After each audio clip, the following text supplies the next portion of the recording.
तो दोस्तों SSC CGL 2025 का सबसे ज़्यादा इंतजार किया गया नोटिफिकेशन कल देर शाम तक रिलीज हो चुका है।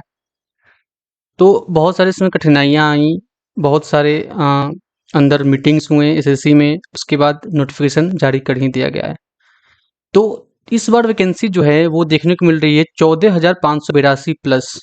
ये वैकेंसी टेंटेटिव है, आपको इससे ज़्यादा वैकेंसी इसमें बढ़ेगी अभी। और टेंटेटिव वैकेंसी में मैं आपको बताने वाला हूँ कि इसमें जीएसटी इंस्पेक्टर के लिए 1300 प्लस वैकेंसी, ठीक है, जीएसटी के लिए 1300 प्लस। और आप देख सकते हैं यहाँ पर आईटीआई मतलब इनकम टैक्स इंस्पेक्टर के लिए आपको 389 प्लस वैकेंसी आपको देखने को मिल रही है। जबकि एमईए में, मिनिस्टर ऑफ एक्सटर्नल अफेयर्स में 100 वैकेंसी, एएसओ और सीएसएस में 450, पीओ में 350। पीओ मतलब होता है आपका प्रोबेशनरी ऑफिसर, ठीक है। तो प्रोबेशनरी ऑफिसर आपको 350 वैकेंसी देखने को मिल रही है। और एग्जामिनर में आपको 100 प्लस वैकेंसी आपको देखने को मिल रही है। और ये सारा का सारा वैकेंसी टेंटेटिव है, ठीक है। इसमें वैकेंसी घटने का चांस नहीं, लेकिन बढ़ने का चांस बहुत होता है। तो ये वैकेंसी आपको बढ़कर लगभग 16,000 या फिर साढ़े 16,000 तक जा सकती है। तो ये एक बहुत बड़ा मौका है आपको इसमें जॉब लेने का। तो मैं आपको बता दूं कि इसका जो ऑनलाइन एप्लीकेशन का डेडलाइन है वो आज से, मतलब कल से 9 जून से शुरू होकर 4 जुलाई तक कर दिया गया है, ठीक है। और फीस जो आपको देना है वो आपको कब देना है, तो यहाँ पर आपको एसएससी में जो नोटिफिकेशन है उस नोटिफिकेशन को अगर मैं आपको दिखाऊं तो यहाँ पर आपको वो नोटिफिकेशन आपको देखने को मिल जाएगा। यहाँ पे देखिए कि last date of submission online application 9 से लेकर 4 तक अगले मंथ में, ठीक है। और लास्ट डेट है 4 तारीख को। Last date and time for making online payment 5 तारीख को आपको ऑनलाइन पेमेंट करने का लास्ट दिन है, ठीक है। जबकि यहाँ पर टेंटेटिव शेड्यूल दिया गया है आपको प्री के लिए 13 अगस्त से लेकर 30 अगस्त के बीच में। आपको टेंटेटिव जो शेड्यूल दिया गया है वो आपको प्री के लिए दिया गया है 13 अगस्त से लेकर 30 अगस्त तक। तो आपको हार्डली आपके पास लगभग 60 से 65 दिन आपको बाकी रह गया है यहाँ पे, ठीक है। और दूसरा चीज इसमें मेंस का भी दे चुका है डेट कि मेंस का एग्जाम कब होने वाला है। तो 13 दिसंबर 2025 में आपको मेंस का एग्जाम हो जाएगा, ठीक है। तो आपको प्री और मेंस में लगभग 2.5 से लेकर 3 महीने के बीच में आपको टाइम देता है हमेशा। तो उतना ही टाइम अभी भी दिया है, ठीक है। तो इस वीडियो में आपको बताने वाला हूँ कि आप कैसे इस अपने 60 से 65 दिन को एक सही यूटिलाइज करके आप सिलेक्शन ले सकते हैं दोस्तों, ठीक है। तो आपको मन चाहा पोस्ट जो भी आपने अभी मैंने बताया यहाँ पे, या फिर यहाँ पे जीएसटी में कितना है, आईटीआई में कितना है, एमईए में कितना है, तो आपका इसमें से जरूर कोई मनचाहा पोस्ट होगा ही, ठीक है। तो आप उस पोस्ट को कैसे हासिल कर सकते हैं, तो इस वीडियो में आपको आप अच्छे से देखिएगा। मैं आपको पूरा एक डिटेल्ड एनालिसिस करके बताऊंगा कि आप कैसे अपने जो पढ़े हुए हैं, मैं इतना तो मान चलता हूँ कि आपका सिलेबस कंप्लीट हो चुका है, ठीक है। तो आप जो पढ़े हुए हैं उसको कैसे आप अच्छे से यूटिलाइज करके आप एक अच्छा पोस्ट इसमें ले सकते हैं, ठीक है। तो देखिए कुल वैकेंसी आपको 14,582 है, जैसे कि आप जानते हैं, ठीक है। तो इसमें मैं आपको बता दूं कि इसमें जो जॉब लेवल और प्रोफाइल टाइप है, इसमें आपको सबसे पहले बता दूं कि आपका एज कितना होना चाहिए। तो आपका एज किसी किसी पोस्ट में वेरी करता है, किसी किसी पोस्ट में अलग अलग होता है। देखिए जैसे कि आपका एज 18 से 30 या फिर 20 से 30 साल के बीच में आपका एज होना चाहिए। यहाँ पर आपको लिखा है, देखिए यहाँ पे, इसमें आपको मैं दिखाऊं, रुकिए एक मिनट। तो आप यहाँ देख सकते हैं कि आपका जो सीएसएस है, आपको किसी किसी प्रोफाइल में आपको 20 से 30 साल की उम्र एज होना चाहिए, और किसी किसी में आपको 18 से 30 साल की एज में आपको बीच में एज होना चाहिए। तो आप इसका डिटेल नोटिफिकेशन आप देख सकते हैं। मैं नीचे डिस्क्रिप्शन में टेलीग्राम ग्रुप का लिंक है, आप वहाँ जाकर ज्वाइन कर लीजिए उसको। आप वहाँ पर इसका नोटिफिकेशन में भेज दिया हूँ, आप वहाँ पर देख सकते हैं, ठीक है। और इसमें पे लेवल भी आपको दिया गया है यहाँ पे कि 7वां पे कमीशन से आपको इतना पैसा मिलेगा कौन कौन से पोस्ट में। फिर इसके बाद आपको पे लेवल 6 है, तो पे लेवल 6 से आपको 35,400 से लेकर 1,12,000 के बीच में आपको पैसा मिलेगा। आपका जो सैलरी होगा वो होगा, ठीक है। इसमें भी आपका एज देख सकते हैं 1830। तो आपको डिटेल यहाँ पर नोटिफिकेशन आपको देखने को मिल जाएगा, आप वहाँ जाकर उसको डाउनलोड कर सकते हैं टेलीग्राम ग्रुप में, ठीक है। तो मैं मेनली आपको बता दूंगी इसमें आपको कैसे आपको प्रिपरेशन करना है 65 दिन में। 60 से 65 दिन का मैं आपको प्रिपरेशन गाइड लेकर आया हूँ। तो उस गाइड को मैं अच्छे से बताऊंगा, आप वीडियो को पूरा ध्यान से देखिएगा, ठीक है। तो लास्ट 60 डेज आपका स्ट्रेटेजी क्या होना चाहिए ये मैं आपको अच्छे से बताने वाला हूँ। तो देखिए अब जो कोर स्ट्रेटेजी है वो लास्ट 60 डेज पर आधारित है, ठीक है। आप तो सभी जानते ही हैं। इसको हम फेज वाइज इसको डिवाइड करते हैं, फेज 1, फेज 2, फेज 3, ठीक है। 3 फेज में इसको डिवाइड करेंगे हम। तो फेज 1 में आपको क्या करना है, फेज 1 में आपको पहले 20 दिन जो पहले 20 दिन है, मैं इतना तो समझ के चल रहा हूँ कि आपका जो सिलेबस है वो सिलेबस आप कंप्लीट कर चुके होंगे, ठीक है। तो फेज 1 में आपको क्या करना है कि जो भी आप सिलेबस अभी तक पढ़े हैं, फेज 1 में आपको क्या करना है, ध्यान से सुनिएगा। जो भी आप अभी तक पढ़े हैं उसका ये देखिए फेज 1 हम 20 दिन का प्लान लेकर चल रहे हैं, ठीक है। फेज 1 जो है वो 20 डेज का प्लान है, यहाँ पे मैं लिख देता हूँ, ठीक है। 20 डेज, ओनली 20 डेज, ठीक है। फेज 1 जो है वो 20 दिन का प्लान है, ठीक है। इस प्लान में आपको 20 दिन में कि आपको जो भी आप पढ़े हैं उसको आपको रिवाइज करना है डेली बेसिस पे, ठीक है। और जिनका भी बैकलॉग है, अभी तक कोई भी टॉपिक बैकलॉग है, उसको अच्छे से क्लियर करना है। जहाँ कहीं से भी आप पढ़ रहे हैं, किसी का पेड कोर्स ले रखे हैं, या फिर आप किसी का यूट्यूब से पढ़ रहे हैं, कहीं से भी पढ़ रहे हैं, आप ऑफलाइन ऑनलाइन कहीं से भी पढ़ रहे हैं, तो आपको जो भी आप पीछे छूट गया, आपको सबसे पहले आपको वो क्लियर करना है, ठीक है। दूसरी चीज इसमें ये जाती है फेज 1 में कि 20 दिन के अंदर अंदर आपको जो भी आपका अंडर प्रिपेयर्ड जो भी चैप्टर्स हैं, जैसे कि वोकैबुलरी हो गया या फिर मैथ्स का कोई भी डिफिकल्ट टॉपिक हो गया, उसको पूरा करना है। देखिए दूसरी चीज ये हो गया। और तीसरी चीज इसमें ये होना चाहिए कि आप डेली बेसिस पर एक डायरी मेंटेन करेंगे कि मैंने आज इतना पढ़ा, इससे आपका कॉन्फिडेंस बूस्ट होगा, ठीक है। आपको डेली बेसिस पर आपको डायरी मेंटेन करनी है, ठीक है। डायरी मेंटेन करने से आप उसमें लिखिए कि भाई मैंने आज ये पढ़ा, कल मैंने ये पढ़ा, परसों मैंने ये पढ़ा, ठीक है। इस तरह से आप लिखेंगे इसमें, तो आप 20वें दिन देखेंगे कि एक आपके पास डिटेल, आपको एक कॉन्फिडेंस मिलेगा आपको अंदर से कि हाँ मैंने 20 दिन में ये एक फ्रूटफुल काम किया हूँ, ठीक है। तो वो आपको कॉन्फिडेंस बूस्ट होगा उससे, ठीक है। तो ये 3 चीज टॉपिक आपको फेज 1 में करना है। कितने दिन तक? 20 दिन तक आपको करना है, ठीक है। और आपको स्पेशल फोकस किस पर करना है? तो वोकेबुलरी और मैथ पे। वोकेबुलरी और मैथ का जो पीवाईक्यू है, पीवाईक्यू के बहुत सारे किताब मार्केट में अवेलेबल हैं, ठीक है। आप जानते हैं अच्छे से, तो आप वहां से उसको किताब को उठाइए, वहां पर आपको पीवाईक्यू आप उसको 20 दिन में कवर करिए अच्छे से, ठीक है। किस किस के? तो वोकेबुलरी और मैथ्स के, ठीक है। और आपको मान लीजिए कि आपने पीवाईक्यू से 50 वोकेबुलरी आज पढ़ा, 50 वोकेबुलरी में आपको 35 वोकेबुलरी अच्छे से आते हैं, ठीक है। लेकिन 15 ऐसे वोकैब हैं जो आपको समझ नहीं आ रहा, या फिर आपको याद नहीं हो रहा, या फिर आपको समझ नहीं आ रहा, ठीक है।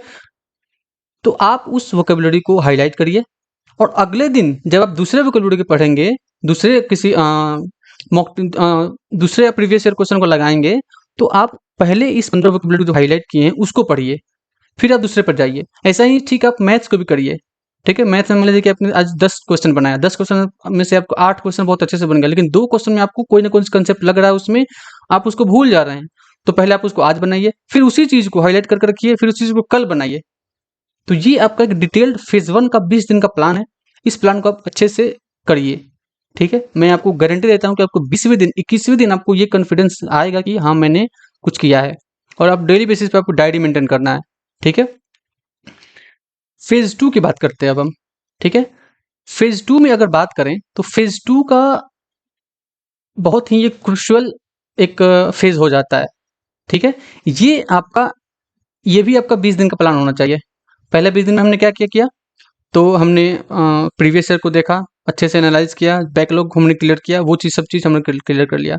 तो मैं अब ये मान कर चल रहा हूँ कि अगर आप फेज 2 तक आ गए हैं, तो इसका मतलब आपका बैकलॉग जो है वो क्लियर हो चुका है, ठीक है।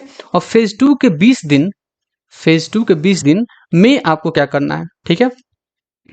तो देखिए, सबसे पहले फेज 2 के 20वें दिन में आपको गोल ये रखना है कि आपको डेली डेली नहीं, हाँ वीक में, डेली के लिए मैं आपको बताऊंगा, वीक में आपको 2 मॉक जरूर देने हैं।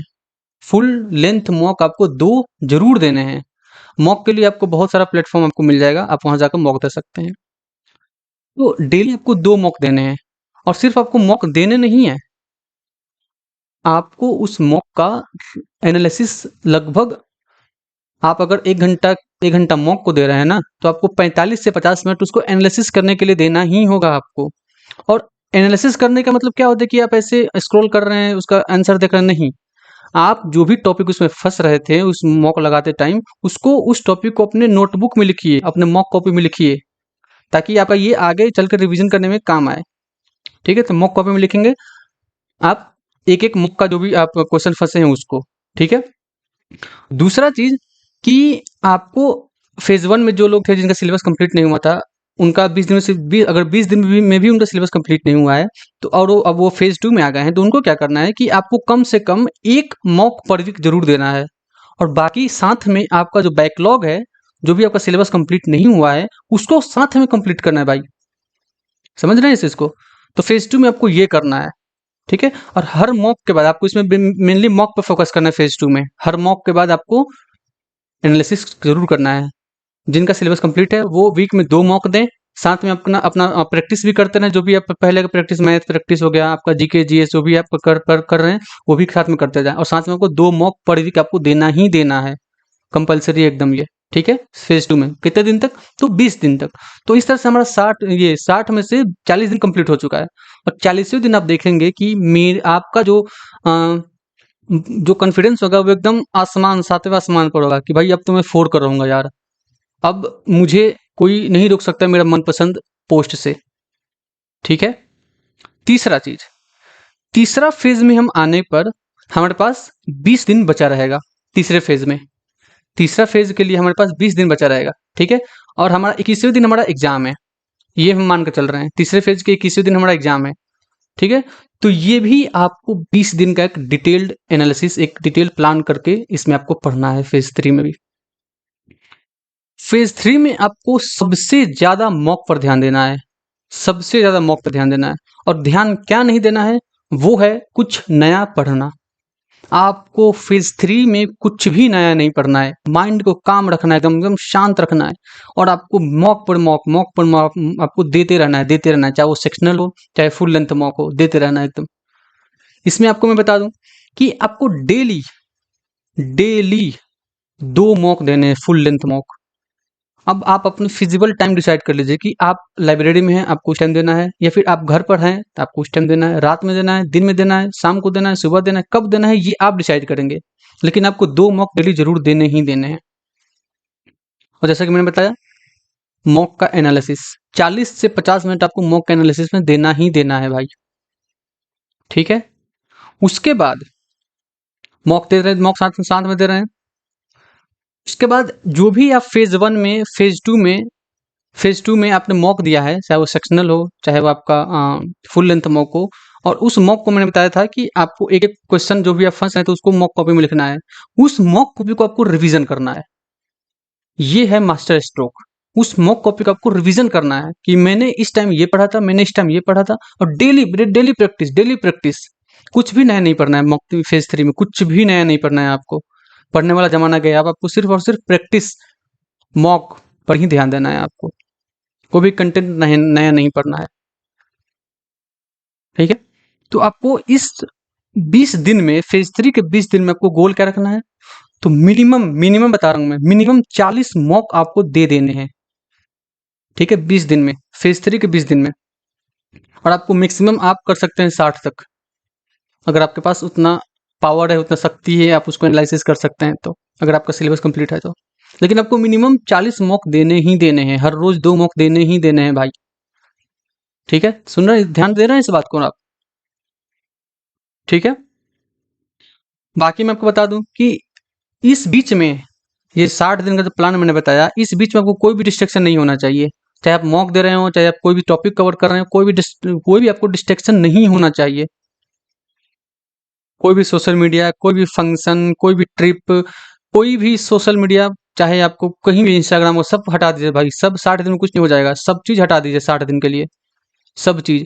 60 दिन के बाद आप देखेंगे कि क्या आप निखर कर आ रहे हैं, वो चीज़ आपको देखने को मिलेगा। जब प्री क्लियर होकर आपका मार्क्स, आपको 150 प्लस मार्क्स आपको देखने को मिलेगा, तो आपको वो खुशी हुई कि मैंने जो चीज़ छोड़ा उसका हमने मुझे आज एक फल मिला है, जो सेक्रीफाइस किया उसका मैंने आज मुझे एक फल मिला है। तो आपको कमिटमेंट करना है, भी खुद से बोलिए ये चीज़। और दूसरी चीज़ इसमें हेल्थ पर ध्यान देना है आपको, किसी भी समय में आपको इतना ध्यान रखना है कि मैं कहीं बीमार ना पड़ जाऊं, मुझे कहीं किसी चीज़ से चोट ना लग जाए, ये भी आपको बहुत अच्छे से ध्यान रखना है। अगर आपका बीमार पड़ जाएंगे तो आपको पढ़ने में मन नहीं लगेगा, नहीं पढ़ेंगे तो आपका एग्जाम क्लियर नहीं होगा, सिंपल सी चीज़ है। आपकी प्रोडक्टिविटी जो है वो गिर जाएगी, ठीक है। तीसरी चीज मैं आपको बता दूं कि डेली स्टडी आवर्स आपको कितनी होनी चाहिए, तो आपको मॉक को हटाकर आपका डेली स्टडी आवर्स आपको होना चाहिए 6 से 7 घंटे। मॉक को हटाकर बोल रहा हूं मैं, चाहे आपका फेज 1 हो, फेज 2 हो, फेज 3 हो, किसी में भी हो।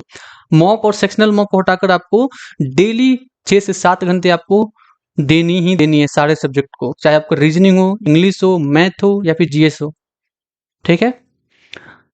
चौथी चीज, ठीक है, तो चौथी चीज आपको ये होती है सभी बच्चों में, सभी स्टूडेंट्स में, कि करंट कहाँ से करें, करंट अफेयर्स कहाँ, कब तक पढ़ें, कहाँ तक पढ़ें हम। तो देखिए, करंट के लिए आपको मैं तो इतना बोलूंगा कि करंट के लिए आपको कोई पढ़ने की जरूरत है ही नहीं। क्योंकि एसएससी जो है वो करंट अफेयर 2 साल 3 साल पहले का पूछता है, 2 साल 3 साल पहले का पूछता है, तो वो करंट थोड़े रहा। तो आप जीएस जितना कर रहे हैं उसको आप करिए।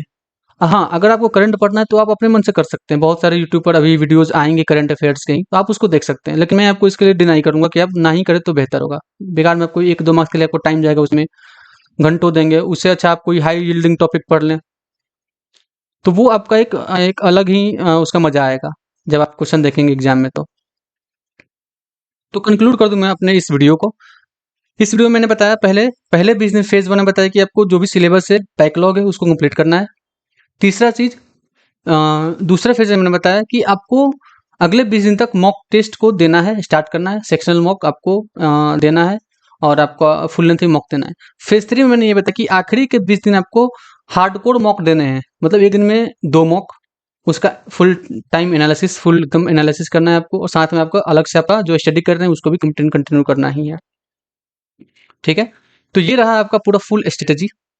वीडियो के कमेंट में बताइएगा कि आपने इस चीज़ को फॉलो कर रहे हैं कि नहीं कर रहे हैं, आप डेली डायरी मेंटेन कर रहे हैं कि नहीं कर रहे हैं। ठीक है, टेलीग्राम चैनल का लिंक नीचे दिया गया डिस्क्रिप्शन बॉक्स में, आप वहाँ जाकर ज्वाइन कर लीजिए, और वहाँ पर आपको डेली करंट अफेयर्स, हिंदू, आपका द हिंदुस्तान टाइम्स हो गया, और आपका जो भी इंग्लिश पेपर है वहाँ पर आपको भेजा जाता है, तो आप उसको एडिटोरियल के लिए बहुत अच्छा यूज़ कर सकते हैं। ठीक है, तो अब जाकर वहाँ पर उसको ज्वाइन कर लीजिए।